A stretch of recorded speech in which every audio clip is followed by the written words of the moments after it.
In his depiction of infidelity, Veronese had a very specific example in mind. He was thinking of his grandmother, shown here torn between her husband on the right and her lover on the left.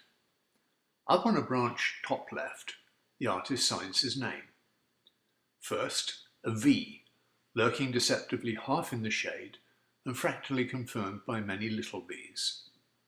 Then, an equally stealthy E, with little confirmatory E's running along each shaft, a bit further than drawn, in fact. An R, too, skulks in the bark. The O is slyly disguised as a knot. The N is very elusive, but made up of little ones too. The E, like the others, tenuous and broken, but verified the same way. The S seems broken in two, but there's a little s bridging the gap. The final E is even more surreptitious. Let's take a look at the letters again. The V, the E, R, O, N, E, S, E. The next word appears a little higher on the branch, just above the final E of Veronese. I only discovered it yesterday, and I have to admit I was rather taken aback to be learning rude words from a painting. It begins with an F. The O, actually the first letter I noticed, Veronese again cloaks as a knot in the bark. Next is a T. Just freeze the video to see the tiny T's. Then an E, confirmed with little e's at the end of each cross shaft. The R, quite meanly concealed, is confirmed with many little r's. And then E, again confirmed as before.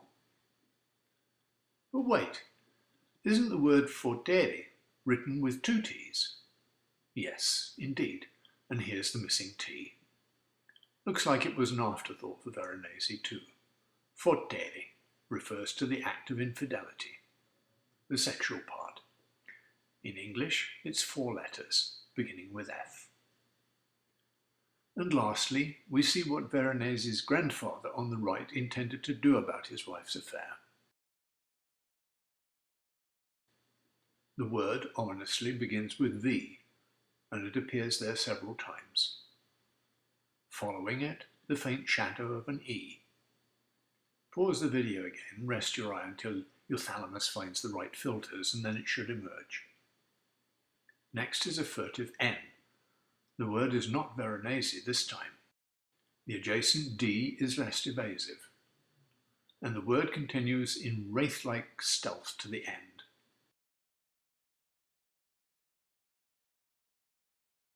Veronese's grandfather intended to exact vengeance. He declared a vendetta and pursued the poor lady remorselessly like a gadfly. And when he finally caught up with her in 1485, we find the reason her robe is painted sombre green, the colour of death. He stabbed her through the heart.